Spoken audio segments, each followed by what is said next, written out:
Do ICL Notícias, trazendo a informação de que o Conselho de Ética da Câmara dos Deputados aprovou nessa quarta-feira o arquivamento do processo disciplinar contra o deputado federal Eduardo Bolsonaro, que era alvo daquela representação do PT sob a acusação de ter articulado sanções nos Estados Unidos contra o Brasil. O Chico Sá já está aqui ao meu lado nos estúdios de São Paulo e também a Manuela Borges, apostos lá em Brasília, acompanhando de perto tudo o que tem acontecido. Chico, boa tarde para você. Difícil até de dar boa tarde já com essa notícia. É difícil. A gente estava entrando aqui em estúdio e recebe essa notícia. Isso prova o tamanho do abuso que essa turma tem, né? A turma é abusada, no pior dos sentidos. É a mesma turma que conseguiu aprovar a PEC da bandidagem, o Senado derruba, mas ela volta em pequenas manifestações, como essa que passa por goleada, 7-4. 11-7, né? 11-7, 4 votos de vantagem. 11 votos a favor do relatório, que é próximo do Eduardo Bolsonaro, o delegado Marcelo Freitas, 7 votos contrários justamente ao arquivamento do processo. O cara ele tá desde fevereiro traindo o país lá junto à Casa Branca, ele não faz outra coisa. Ele recebe grana pública, o gabinete está montado, recebendo todo o aparato público. Só a Manuela para nos explicar que diabo é isso, como se diz lá no Ceará. Boa tarde para você, Manu. Aliás, desde o momento da escolha desse relator, a gente já falava sobre o risco altíssimo que a gente corria para que fosse realmente arquivada essa cassação. Boa tarde, Gabi, Chico, todo mundo aqui acompanhando as notícias de última hora. Realmente acabou de sair essa decisão, já era esperada. A gente já sabia que esse corporativismo dentro do Conselho de Ética iria sim vencer. O líder do PT na Câmara dos Deputados chegou a pedir a troca do relator, justamente porque o delegado Marcelo Freitas, o deputado que foi escolhido pelo presidente do Conselho de Ética, ele é amigo de Eduardo Bolsonaro, ele é a favor da anistia, ele já havia se posicionado dizendo que não via problema nenhum, não via nenhum tipo de quebra de decoro, assim como o próprio presidente do Conselho de Ética. Então, o líder do PT tentou pedir a suspeição do deputado delegado Marcelo, mas não foi acatado o pedido pelo Conselho de Ética e aí, mais uma vez, eles tratoraram. Eles só não tratoram quem não tem força política, né? Por exemplo, o Gilvan da Federal, porque xingou a ministra Gleice. Tudo bem, claro que ninguém pode xingar, ofender a honra de ninguém, mas, ao meu ver, seria uma quebra de decoro muito menor do que o que Eduardo Bolsonaro tem promovido lá nos Estados Unidos. Ele pegou suspensão de 3 meses e ainda está respondendo. Janones, a mesma coisa. Ele xingou, fez uma brincadeira lá com o Nicolas Ferreira, chamou o Nicolas de Nicole, por causa daquele episódio que ele colocou uma peruca e foi querer tirar sarro das deputadas transexuais. Então o Nicolas não sofreu punição, mas o Janones também sofreu um gancho aí de 3 meses, suspenso, e também continua respondendo. Então é um corporativismo fortíssimo dentro desse Conselho de Ética. O pior é chamar Conselho de Ética, né? O pior é ter esse batismo, ter esse nome, um conselho capaz de uma medida, capaz de poupar o Eduardo Bolsonaro, depois de toda a demonstração de traição ao país. Ele, junto com o Trump, ele faz com que a Casa Branca imponham tarifas ao Brasil. Daí essa nova conversa, essa nova tentativa do Lula junto ao presidente dos Estados Unidos para reverter isso, ou seja, deu uma trabalheira miserável ao país, prejudicou a economia. O que acontece? Beneficiado pelos seus pares. Aliás, só para não deixar de trazer aqui, Manu, e vou passar a palavra para você de volta, mas a gente teve uma avaliação do portal UOL, fez um levantamento em 2022, relativamente recentes sobre o histórico do Conselho de Ética da Câmara, né, que já arquivou mais de 70% das representações apresentadas contra os deputados. Isso eu estou trazendo dados desde que ele foi criado, em 2001. Então, 212 processos engavetando 152. Isso, claro, eu estou falando até 2022, mas é uma parcela interessante para a gente observar também em relação ao histórico desse conselho, né? Que é justamente de acabar absolvendo os parlamentares que são acusados. Mas os dias como deputado de Eduardo Bolsonaro estão contados, porque ainda que ele não seja cassado no Conselho de Ética, ele vai sim perder o mandato por faltas. Ele já contabiliza, da última vez que eu levantei, mais de 60% das faltas, e ele não pode chegar a 1/3 dessas faltas, senão é a mesa diretora que vai sim cassar o seu mandato, conforme prevê a própria Constituição Federal. Ele não tem previsão de retornar ao Brasil, então ele vai perder o mandato sim, assim como aquele Chiquinho do Brasão, aquele que foi condenado pelo assassinato da Marielle Franco como um dos mandantes. Ele perdeu o mandato por faltas e não pelo Conselho de Ética. Isso aí traz um termômetro de quão perigoso era aquela PEC da blindagem ou da bandidagem, como viralizou nas redes sociais, né? Isso mostra que realmente, se os deputados precisassem do aval deles próprios para serem investigados ou condenados, praticamente todos sairiam impunes, por isso que ficou conhecida aí também como PEC da impunidade. Isso é uma loucura, né? O mandante de um assassinato, como o crime contra a vereadora Marielle, ele não é cassado pelo crime, por um assassinato. Ele é pelas faltas. Isso diz tudo dessa Câmara. Eu acho que é um bom resumo mesmo, Chico. Pelo amor de Deus. Essa observação que você traz. Aliás, antes de a gente ter esse resultado, antes do início da sessão, a Manu, ela conversou com o deputado delegado Marcelo Freitas, do União Brasil, que é justamente o relator desse processo e que argumentou ali pelo arquivamento dessa representação contra o Eduardo Bolsonaro, né? E aí ele estava dando as justificativas a respeito dessa história, então acho que vale a pena a gente assistir agora para voltar a falar sobre isso. Vamos lá. A decisão do Supremo Tribunal Federal não muda em nada a decisão do órgão colegiado. Ao contrário, eu divirjo plenamente da decisão do Supremo Tribunal Federal. Existe um princípio que chama da independência entre as instâncias. A instância administrativa ela é completamente independente da instância criminal, entendeu?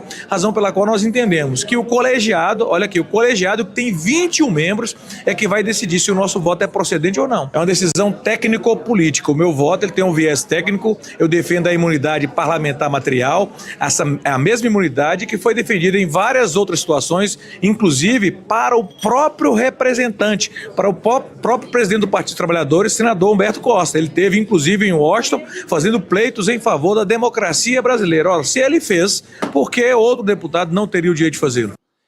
É muita cara de pau, né? O Humberto Costa foi um dia, como qualquer parlamentar vai, junto à Casa Branca, ou junto ao governo da França, ou qualquer governo, ou ao qualquer parlamento de qualquer lugar do mundo, pode ir fazer uma reivindicação, fazer uma visita, fazer qualquer coisa. E ele mesmo se denunciou, né? Em favor da democracia. Isso não é crime algum. Agora, morar nos Estados Unidos, longe da Câmara, longe do gabinete, longe de tudo, para lutar contra o país dele.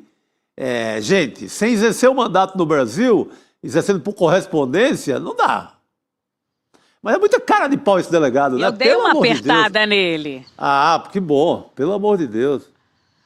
Eu dei uma apertada, eu falei... Mas, deputado, o senador Humberto Costa foi pedir sanções contra autoridades? Ele foi bater no peito, gravar vídeo dizendo que ele estava trabalhando junto ao governo norte-americano para impor sanções? Aí ele ficou um pouco bravo, não gostou, disse que era contra e que a imprensa era vendida.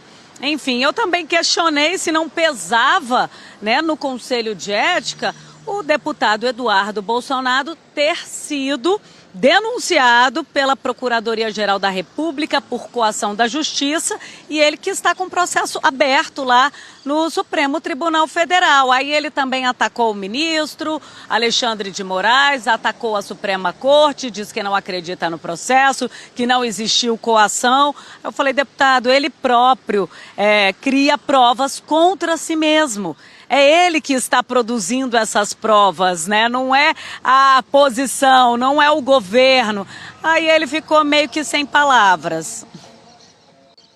Não tem o que falar, não tem o que responder. Você colocou a questão inteira, o que é para valer nessa história. Exato, e a Manu também falou sobre essa questão da presença que pode levar justamente à cassação do mandato do Eduardo Bolsonaro, e parece que agora a gente vai ter que esperar isso acontecer para que realmente a gente veja algum tipo de justiça sendo feita para um parlamentar que usa o seu mandato para atacar o próprio país, né, e para sancionar economicamente e politicamente autoridades do próprio país. Mas eu quero trazer aqui a fala também do presidente do Conselho de Ética, o Fábio Choquette, que deu uma entrevista para o canal UOL. Ele também é do União Brasil e ele comparou o Eduardo Bolsonaro com um aluno para tentar ficar mais didático. Então eu trago aqui a fala dele. Um deputado federal tem sim que estar em solo nacional, tem que estar na Câmara dos Deputados, ao menos na terça e na quarta-feira, quando não está em licença médica ou quando não está em uma missão oficial autorizada pela mesa aqui da Câmara. É como numa faculdade. Por mais que o aluno tenha em dezembro nota para passar de ano, ele tem que ter uma frequência. Então, ele tentando ali... Nota o Eduardo Bolsonaro teria. Exato. Pelo amor de Deus. Pela nota é que boa não pergunta, Chico. Pela nota é que não passa. Essa fala do presidente do Conselho de Ética foi só para referendar o que já prevê o regimento interno da Casa e a própria Constituição Federal. Então, ele sabe que contra isso ele não pode argumentar, mas ele também já falou publicamente que não vê nenhum tipo de quebra de decoro parlamentar na atuação de Eduardo Bolsonaro lá nos Estados Unidos. É isso, Manu. Eu quero trazer uma outra pauta aqui para a nossa discussão. Tem muita coisa acontecendo ali no Congresso Nacional nessa quarta-feira. Tem muitos projetos que estão sendo colocados em discussão. Até a gente vai ter dificuldade para falar sobre todos eles aqui, mas a gente pelo menos traz as principais questões que estão sendo colocadas nessa quarta-feira. E uma dessas grandes questões que a sociedade brasileira sempre vamos dizer, tira o sono dos brasileiros, é a questão da segurança pública, é uma pauta também que sempre entra nas eleições, então em 2026 tem muita gente olhando para isso. Tem uma pesquisa que foi feita pela Genial Quest, que saiu agora, apontando que 30% da população tem esse tema no topo da lista de preocupações.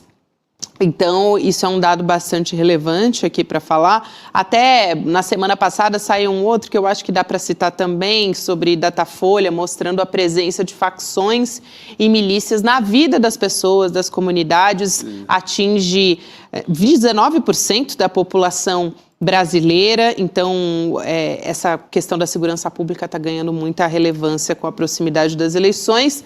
Até o Rio de Janeiro está muito de olho nisso. A gente traz aqui esse exemplo do orçamento da Prefeitura do Rio para 2026, que está prevendo gastar mais de R$1 bilhão com iniciativas nessa área.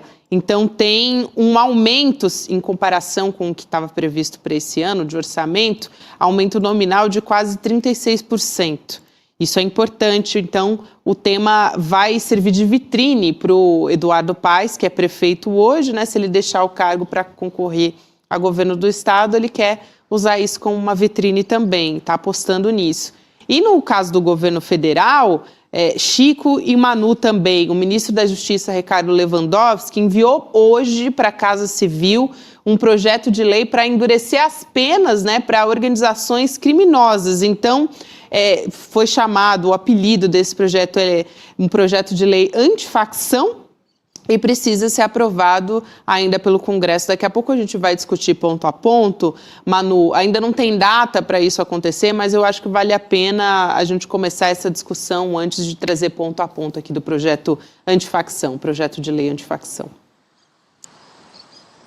Sim, por isso que eu estou posicionada aqui atrás do Ministério da Justiça, o Palácio da Justiça. Teve essa coletiva, um café com o ministro que detalhou para nós, inclusive ele enviou para a Casa Civil esse texto na nossa frente por meio de um clique. Esse projeto vai ser analisado pela Casa Civil e pela Advocacia Geral da União antes de ser encaminhado ao Congresso Nacional. São vários pontos, como você mesma mencionou.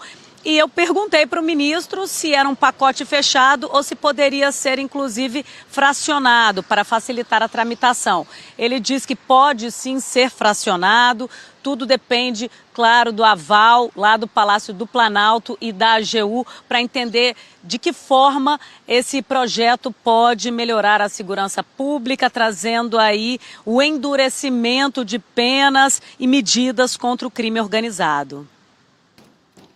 E aí eu vou trazer aqui também, pedir para colocar a nossa equipe na tela, alguns pontos desse projeto, Chico, para a gente poder comentar aqui também. Então, para quem me acompanha em vídeo e também em áudio, quem integra, né, o ponto número 1 que a gente destaca, promove ou financia uma organização criminosa, vai ter pena elevada para 5 a 10 anos de prisão. Tem também, né, o projeto criando a organização criminosa qualificada, pena de 8 a 15 anos de prisão, quando a atuação desse grupo envolveu controle de território ou atividades econômicas também, por meio de violência ou ameaça. Então, vai direto, quando a gente está falando desse ponto, a gente pensa primeiro em milícias, né, Chico? O primeiro ponto que a gente já vem na cabeça com esse destaque do projeto. Tem uma outra tela também que a gente destaca, esse crime passa a ser considerado hediondo, né? O crime cometido por organização criminosa qualificada. Então é inafiançável, não pode ser perdoado nem por indulto e nem por anistia. E aí, por último, para a gente discutir, tem a previsão de pena de 12 a 30 anos de prisão, que é uma das mais altas da legislação brasileira em caso de homicídio praticado a mando de uma organização criminosa qualificada. Então, destacando aqui esses 4 pontos que estão sendo colocados. E, Chico, me chama muito a atenção que a gente está falando dessa questão da organização criminosa, porque a gente acabou de falar da trama golpista, sim. Que foi um dos pontos. Você vê o que eles embutiram aí, né?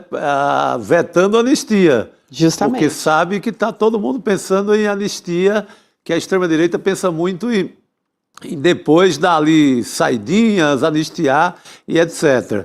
Então já é uma preocupação com isso.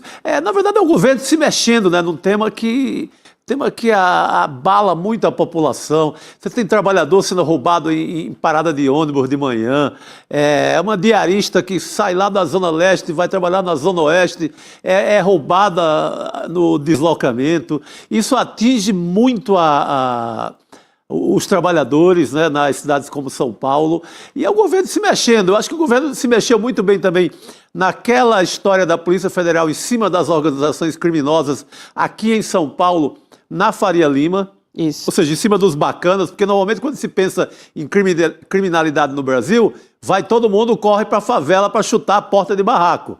Agora o governo federal começa a se preocupar com os bacanas, com a turma da Faria Lima que se associa ao PCC. Foi uma medida muito importante. Mas, de alguma forma, eu acho que ainda falta aquela energia para a turma ali do Lewandowski, que tinha, por exemplo, com o Flávio Dino, no começo do Ministério da Justiça. Ele conseguiu impor ali um clima de combate permanente a facções, independentemente de mudança de lei. Eu gosto mais de ação do que mudança de lei. Eu creio que a gente já tem lei que pune. Já tem muita legislação apropriada. Assim, o governo tentando mostrar serviço, mas dá para imprimir um ritmo mais de combate, como a Polícia Federal fez agora no caso da Faria Lima, e como o Flávio Dino fazia no Ministério da Justiça.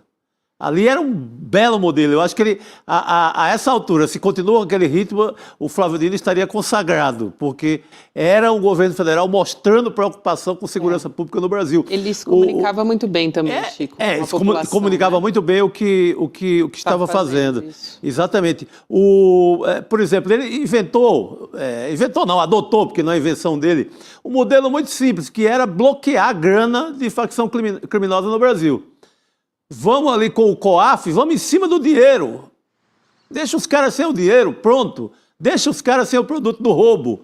Era uma bela medida que eu acho que isso por si já seria um bom combate. Com certeza, uma coisa que diversos especialistas, pesquisadores dessa área da segurança pública sempre colocam é que o Brasil ele tem, por exemplo, coloca em prática ações que não têm evidência científica, então... por exemplo, a polícia ostensiva, aquela coisa, não é uma lógica que realmente funciona necessariamente. Sim. Então, não aplica política baseada em evidência científica, porque segurança pública também é ciência, né? Então, os especialistas sempre apontam isso como um problema, também essa falta de ligação entre as polícias, né? Os estados também não têm nenhum tipo de ação coordenada entre as polícias, polícia civil, militar, tem um esvaziamento completo das polícias civis, né? E esses são problemas assim que são históricos aqui no Brasil também para resolver essa equação, né, Manu? Exato, e a ideia desses projetos de lei, ou um único projeto de lei, é justamente esse, né? Justamente essa proposta desse projeto. Por quê? Primeiro, descapitalizar o crime organizado, como bem falou o Chico, follow the money.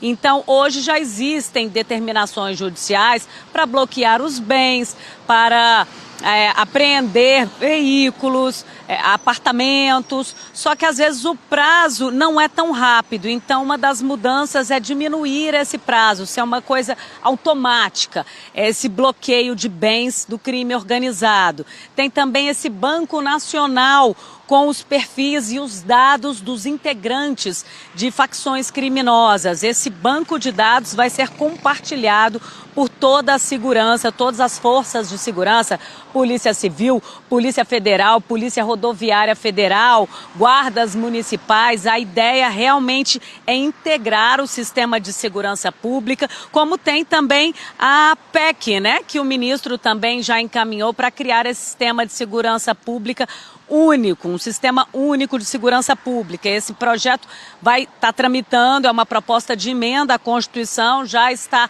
lá no Congresso Nacional e vai tramitar de forma separada. Mas é uma forma de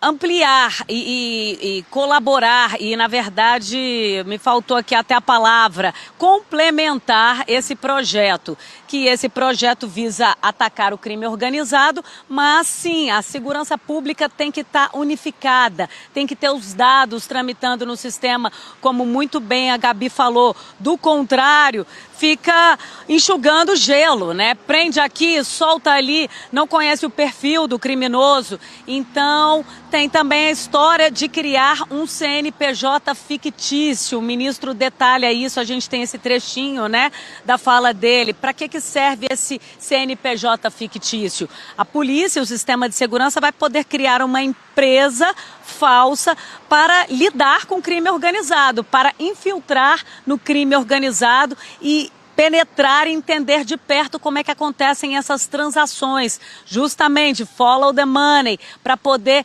atuar na ponta, onde que eles estão ramificados, que tipo de transações são feitas, justamente para tentar aí coibir essas organizações e todas as ramificações, inclusive fora do país, ampliando os acordos de cooperação internacional.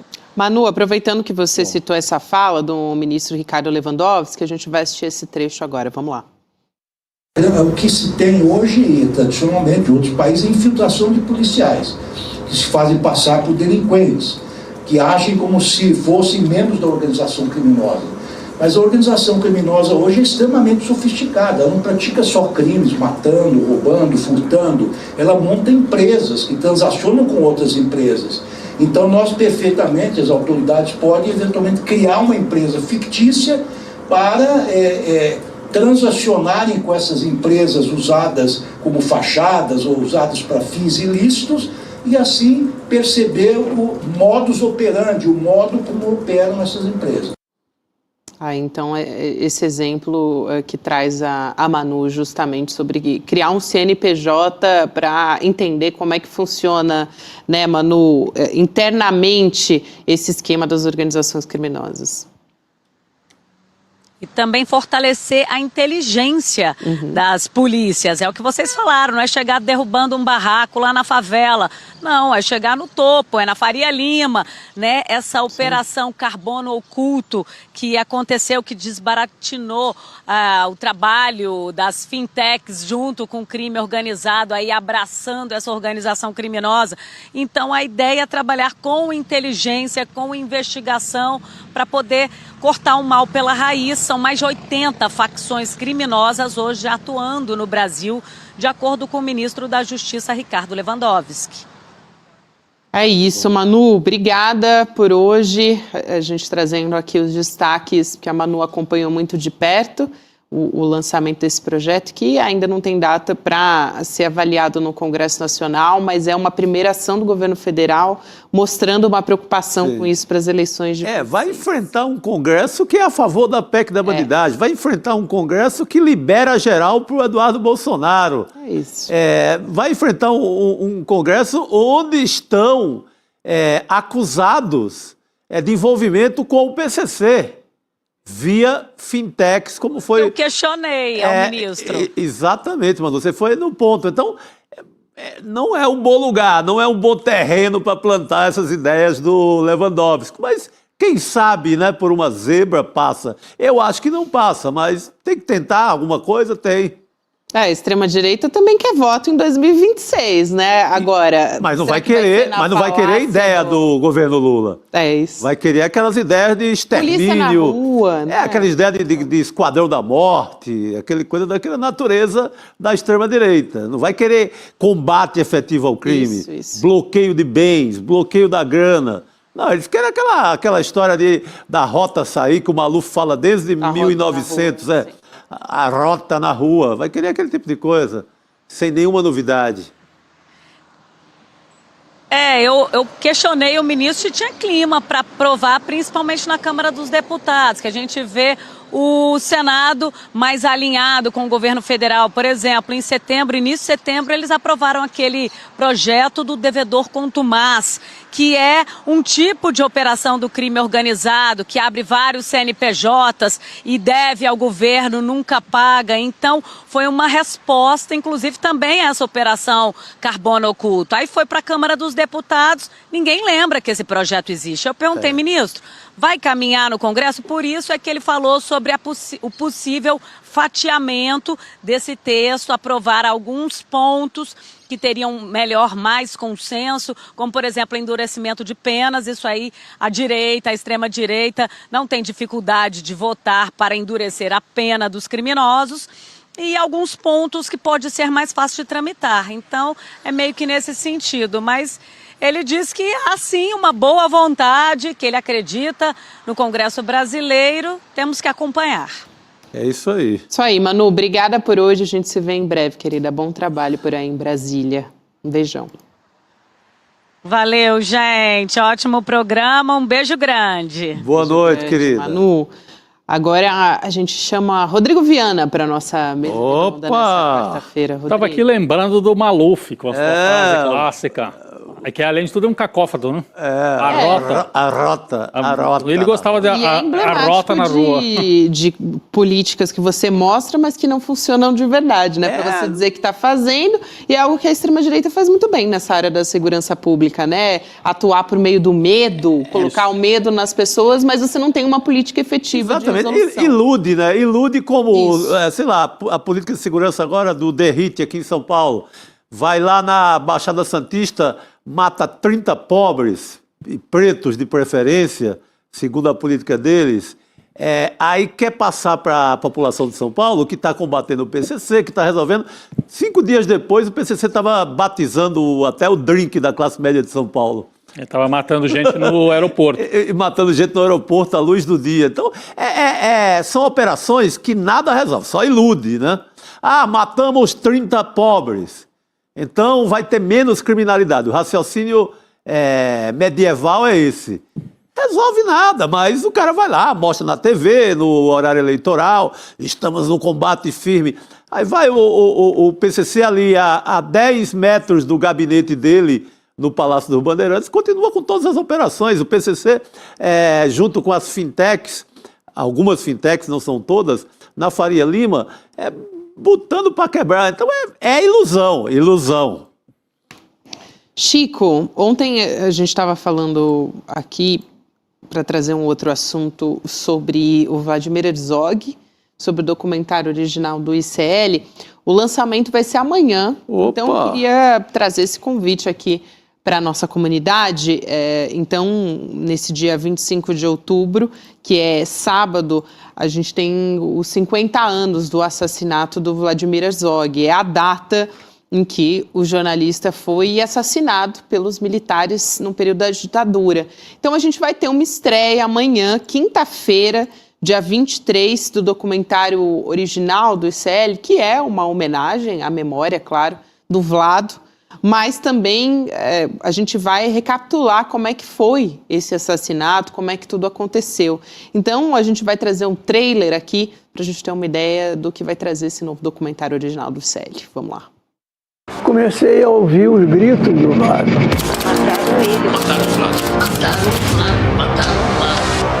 Foi uma revolta muito grande, que ninguém esperava a morte do Vlado. A morte dele chegou no momento que o copo estava cheio e a morte dele fez transbordar esse copo. Foi o despertar da consciência nacional contra o horror da ditadura militar.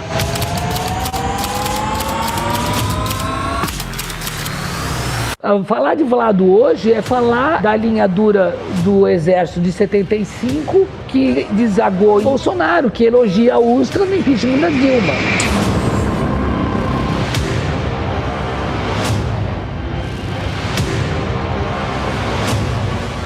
Nós estamos aqui por ele, pelo que ele significava, pelo que ele sonhava.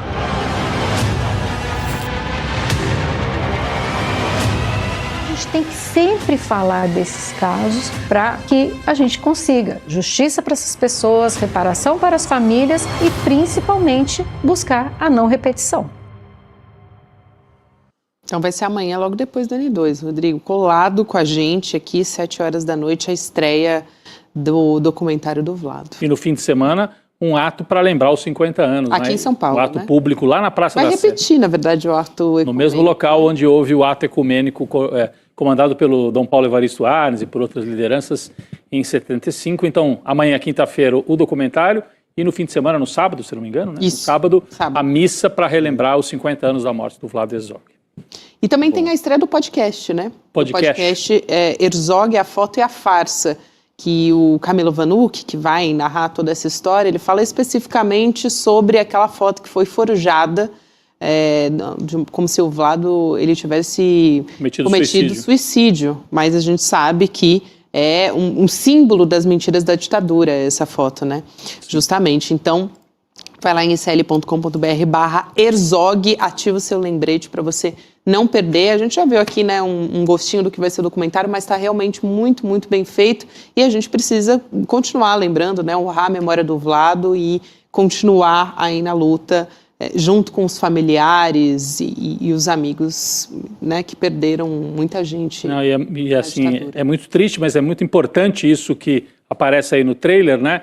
O Vlado foi morto no DOI-CODE, comandado pelo Ustra, né? E o torturador. E o Ustra é o ídolo do Bolsonaro, que vai para a votação do impeachment da Dilma, fazendo louvação ao Ustra. Os filhos, o Eduardo Bolsonaro usa camisa, com o Ustra como se fosse um herói, e era um torturador. Isso, quer dizer, essa história que ficou debaixo do tapete até certo ponto, acabou permitindo que o Bolsonaro fosse eleito defendendo torturador. Então a gente tem que contar mais e mais essa história. Ela diz muito sobre o Bolsonaro, que foi esse personagem que ganha a eleição no Brasil. Agora eles estão aí dizendo que são a favor dos direitos humanos do pai, né, que está passando por... Todos eles. Mas nunca se preocuparam com as mortes da ditadura, né? Não, e ele não está pendurado no pau de arara, o Bolsonaro, ele está em casa.